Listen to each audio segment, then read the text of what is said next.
Hello friends, welcome to my YouTube channel. Today we are going to do another topic of chapter 4 carbon and its compound of class 10. Let's go to the topic. आज हम पढ़ने वाले हैं carbon के bonding के बारे में। और कार्बन कौन सी बॉन्डिंग करता है? Covalent bonding. Okay, bonding basically two types की होती है। एक होता है आयनिक बॉन्डिंग, एक होती है कोवेलेंट बॉन्डिंग। आयनिक बॉन्डिंग कब होती है?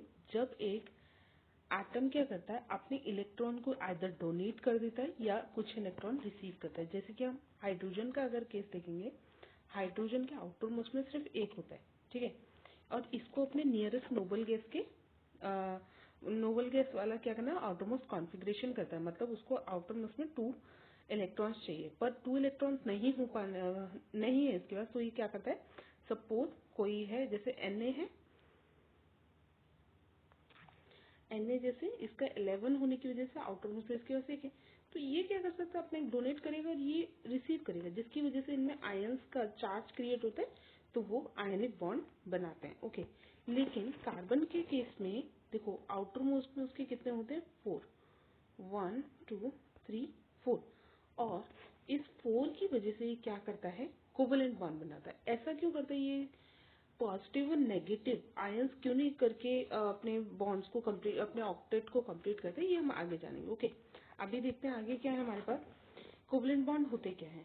सच bond which are form by the sharing of the electron pair between atoms are known as covalent bond. Covalent bond मतलब जैसे ये H है, ये H है, इसके आउटर मोस्ट में एक होगा, इसके भी आउटर मोस्ट में क्या होगा, एक होगा। ये क्या करेंगे, आपस में डोनेट ना करके ये क्या कर लेंगे, शेयरिंग कर लेंगे इलेक्ट्रॉन्स का। इसी बॉन्ड को क्या कहा जाता है? कोवेलेंट बॉन्ड कहा जाता है। इसको हम ऐसे भी डिनोट करते हैं, जैसे ये H और ये H, और बीच में इनके क्या हो जाएगा, ये शेयरिंग को दिखाता है, एक सिंगल लाइन, ठीक है। ये सिंगल बॉन्ड है, ठीक है। Covalently bonded molecules are seen to have strong bonds within the molecules but intermolecular forces are weak. इसका मतलब क्या है, इनका जो होता है मॉलिक्यूलर जो मॉलिक्यूल देखे जाते हैं वो स्ट्रॉन्ग बॉन्ड तो करते हैं विद इन द मॉलिक्यूल, लेकिन इंटरमॉलिक्यूलर फोर्स बहुत ही वीक होता है, जिसकी वजह से लो बॉइलिंग और मेल्टिंग पॉइंट बनता है किसका? कोवेलेंट बॉन्ड से बने हुए कंपाउंड्स का, ठीक है।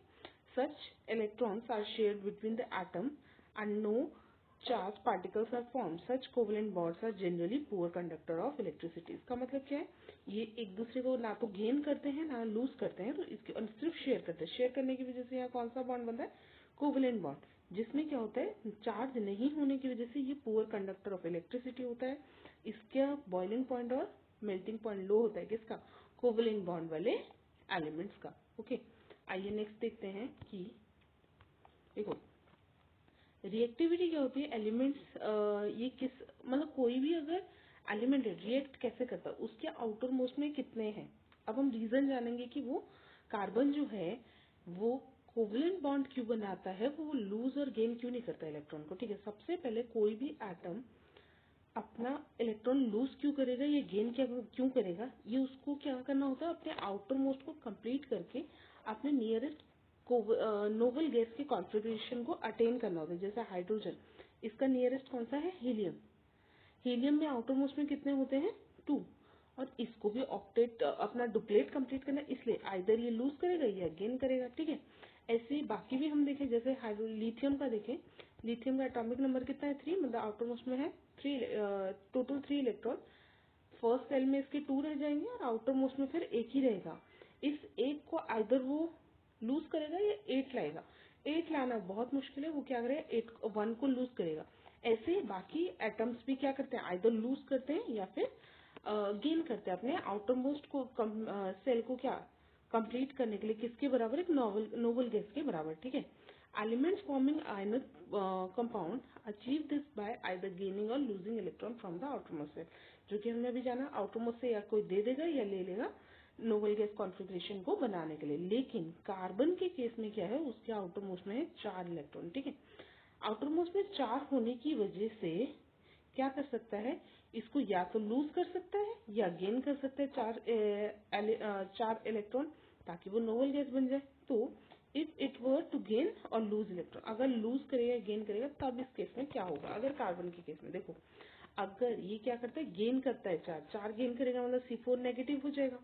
C4 नेगेटिव होते ही क्या होगा, इसको क्या होगा, डिफिकल्ट हो जाएगा इसके न्यूक्लियस के लिए 6 प्रोटॉन है जिसके अंदर क्या 10 इलेक्ट्रॉन के साथ रहना। इसके पास प्रोटॉन सिर्फ 6 है लेकिन इलेक्ट्रॉन हो जाएंगे 10, जो कि इसके लिए डिफिकल्ट होगा, है ना, 4 एक्स्ट्रा इलेक्ट्रॉन के साथ रहना है, तो इसलिए क्या नहीं कर सकता, ये गेन नहीं कर सकता। आइए फिर जानते हैं लूज करने पे क्या होगा। इट को लूज 4 इलेक्ट्रॉन फॉर्मिंग C4। अगर वो लूज करता है तो अपने इलेक्ट्रॉन किसी को देता है तो C4 पॉजिटिव बनाएगा। बट इसमें भी क्या है, दिक्कत है कि लार्ज अमाउंट ऑफ एनर्जी चाहिए किसको, रिमूव करने के लिए, इसके आउटरमोस्ट से 4 को हटाने के लिए इसको बहुत ज्यादा एनर्जी चाहिए, ठीक है। और इसके पास सिर्फ कितने हैं, 6 प्रोटॉन है, जिसके साथ इसके लिए क्या होगा, होल्डिंग क्या करना है, सिर्फ 2 ही इलेक्ट्रॉन को होल्ड करना है, इसके लिए बहुत ही डिफिकल्ट हो जाएगा। इसीलिए क्या करता है, कार्बन ना तो लूज करता है ना ही क्या करता है, गेन करता है। तो कार्बन करता क्या है, कार्बन करता है शेयरिंग, ठीक है। कार्बन क्या करता है, आउटर मोस्ट के साथ, आउटर मोस्ट अपने इलेक्ट्रॉन को किसी के शेयर करता है, देता नहीं है, सिर्फ शेयर करता है, ताकि जिसको चाहिए उसका भी ऑक्टेट या डुप्लेट कंप्लीट हो जाए और इसका भी ऑक्टेट और डुप्लेट कंप्लीट हो जाए। जैसे कि the principle of attaining the maximum 8 electron in the valence cell is of shell of atom is called octet rule। octet rule क्या होता है, आप क्या करो, अपने आउटर मोस्ट में अगर आप 8 को कंप्लीट करते हो, मैक्सिमम 8 इलेक्ट्रॉन को अटेन करते हो अपने वैलेंस सेल मतलब आउटर मोस्ट सेल में, तो इसी को क्या कहते हैं, ऑक्टेट रूल कहते हैं। हमारे पास टाइप्स ऑफ कोवेलेंट बॉन्ड क्या क्या है, देखो हमारे पास है single bond, double bond, triple bond. इसका मतलब क्या है, देखो अगर 2 एलिमेंट, जैसे ये एक एलिमेंट हुआ, ये एक एलिमेंट हुआ, अगर ये सिंगल लाइन से एक दूसरे से जुड़े, मतलब एक एक इलेक्ट्रॉन ही शेयर कर रहे हैं, तो इसे कहते हैं सिंगल बॉन्ड। लेकिन वहीं पे ये दो क्या कर रहे हैं, डबल लाइन शेयर कर रहे हैं, मतलब ये अपने 2 इसके साथ शेयर कर रहे हैं, ये वाला अपने 2 इसके साथ शेयर कर रहे हैं और ये वाला 2 अपने इसके साथ शेयर कर रहे हैं, तो इसको क्या कहेंगे हम, डबल बॉन्ड। वहीं पे अब हमारे पास ट्रिपल बॉन्ड, ट्रिपल बॉन्ड में क्या होगा, ये एक एलिमेंट है, ये एक एलिमेंट, और अब इनके बीच में क्या 3 इलेक्ट्रॉन शेयर होंगे, तो इसको कहेंगे ट्रिपल बॉन्ड। आइए आगे एग्जाम्पल के साथ समझते हैं। सबसे पहले हमारे पास क्या है, सिंगल बॉन्ड। सिंगल बॉन्ड कब फॉर्म होता है, जब एक एलिमेंट, अपना एटम, अपने आउटर मोस्ट का एक इलेक्ट्रॉन दूसरे एटम के एक इलेक्ट्रॉन के साथ शेयर होता है। जैसे कि सबसे बेस्ट एग्जांपल हमारे पास इसका हाइड्रोजन का बनता है, ठीक है। इसको पढ़ते हैं, क्या लिखा है, the single bond is form when only one pair of electron is shared between the two participating atoms. It is represented by -1, although this form of covalent bond has a smaller density and is weaker than a double and triple bond. It is most stable। देखो अब यहाँ पे क्या बोला इन्होंने, ये देखो जब किसी भी 2 एटम्स के बीच में क्या है, एक एक इलेक्ट्रॉन का शेयरिंग हो रहा है, मतलब एक पेयर का शेयरिंग हो रहा है, इसी को हम सिंगल बॉन्ड कहते हैं। इसको रिप्रेजेंट कैसे करते हैं, सिंगल डैश, ऐसे जैसे मैंने पिछले स्लाइड में बताया था, ठीक है। इसके अलावा क्या है, इसकी स्मॉलर डेंसिटी होने की वजह से ये वीक होते हैं, किससे, डबल और ट्रिपल बॉन्ड से। तो हाइड्रोजन का कैसे बनता है, देखो हाइड्रोजन के यहाँ पे होंगे आउटर मोस्ट में, यहाँ पे आउटर मोस्ट में यहाँ पे, तो इसी को क्या करेगा, शेयर करेगा। अब शेयर करने के बाद इस वाले को देखो एक ही है, तो इसका डुप्लेट पूरा, और इसके पास भी ये और ये है, तो इसका भी डुप्लेट पूरा। तो यहाँ देखो एग्जाम्पल में देखो, ये एक हाइड्रोजन है, इसका इसका एक, दोनों का मिला के 2 मिल गया, और इसको हम ऐसे रिप्रेजेंट करते हैं एच, और एक सिंगल डैश मतलब सिंगल क्या है, बॉन्ड, और ये कंप्लीट हमारा, ठीक है। होप आपको ये समझ आया होगा। नेक्स्ट पे चलते हैं। नेक्स्ट पार्ट है हमारा डबल बॉन्ड। डबल बॉन्ड क्या होता है, एक ऐसा बॉन्ड जिसमें क्या है, आप दो इलेक्ट्रॉन को शेयर करो, ये 2 आपके एटम है, अगर ये 2 इलेक्ट्रॉन को आपस में शेयर करते हैं तो इसको डबल बॉन्ड कहते हैं, और डबल बॉन्ड में हम 2 डैश का यूज करते हैं। यहाँ पे लिखा है, double bond is form when 2 pairs of electron are shared between 2 participating atom. It is represented by 2 dash. Double covalent bond are much stronger than single but they are less stable. देखो double bond जो होते हैं single bond से तो stronger है, लेकिन ये stable कम होते हैं। इसको रिप्रेजेंट कैसे करते हैं हम, with the help of double dash, ठीक है। जैसे यहाँ पे एग्जांपल है हमारा हाइड्रोजन का, देखो हाइड्रोजन ये है, एक ये है, ठीक है। यहाँ पे देखो हाइड्रोजन के आउटर मोस्ट में होते हैं 6, 1 2 3 4 5 6, ठीक है। ये 1 2 3 4 5 6, और इस वाले के लिए भी देखो 1 2 3 4 5 6 दो की जरूरत है ऑक्टेट यानी आउटरमोस्ट में 8 पूरा करने के लिए। तो इन्होंने क्या करा, आपस में दो इलेक्ट्रॉन को क्या कर लिया, शेयर कर लिया। देखो इसने इसके 2 इलेक्ट्रॉन शेयर करे तो इसके 2 तो 4 तो 6 तो 8 हो गए। सेम इसने भी जब इसके साथ शेयर करा तो इनके कितना हो गए, 2 2 4 तो 6 2 8 हो गए। ठीक, समझे आप? तो इस वाले बॉन्ड को हम ऐसे डबल बॉन्ड से, डबल डैश से रिप्रेजेंट करते हैं। ठीक है, आइए नेक्स्ट पे चलते हैं। होप आपको अभी तक का सब समझ आएगा। अगर आपको कोई डाउट है प्लीज कमेंट सेक्शन में जरूर बताइए, और अगर आप यहाँ तक आए हैं तो ऑब्वियसली आपको ये वीडियो अच्छी लगी होगी। Please don't forget to like the video, जिससे हमें मोटिवेशन मिलेगा, हम आपके लिए और ऐसे वीडियो लाते रहें।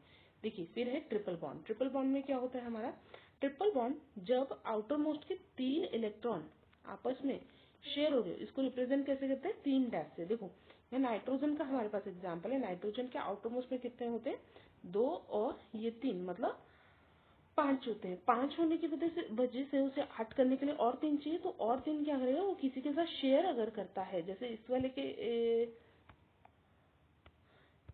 के एटम के साथ इस वाले ने शेयर करा। अब देखो दोनों के पास कितने हो गए, 8, 2 3 और 3 6, 6 और 8 2 8 हो गए। तो इसके पास भी देखो 2 और 6 8, तो इनके ऑक्टेट पूरे हो गए। तो ट्रिपल बॉन्ड बहुत ज्यादा क्या होता है हमारा, स्ट्रांग होता है डबल और सिंगल से। ठीक है, उसके बाद जानते हैं यहाँ क्या लिखा है। ट्रिपल बॉन्ड क्या होता है, फॉर्म कैसे होता है, 3 पेयर ऑफ इलेक्ट्रॉन जब शेयर होते हैं पार्टिसिपेटिंग एटम्स में तो ट्रिपल बॉन्ड बनता है। ट्रिपल कोवेलेंट बॉन्ड क्या होते हैं, इसको हम 3 डैश से रिप्रेजेंट करते हैं। ये कम स्टेबल होता है, स्टेबल नहीं होता। देखो सबसे स्टेबल हमारा सिंगल बॉन्ड था, डबल उससे कम, और सबसे कम ट्रिपल बॉन्ड है। ठीक है, लेकिन स्ट्रॉन्गर सबसे ज्यादा कौन है, स्ट्रॉन्गेस्ट कौन है इन तीनों में, ट्रिपल बॉन्ड। ओके, चलिए आगे चलते हैं।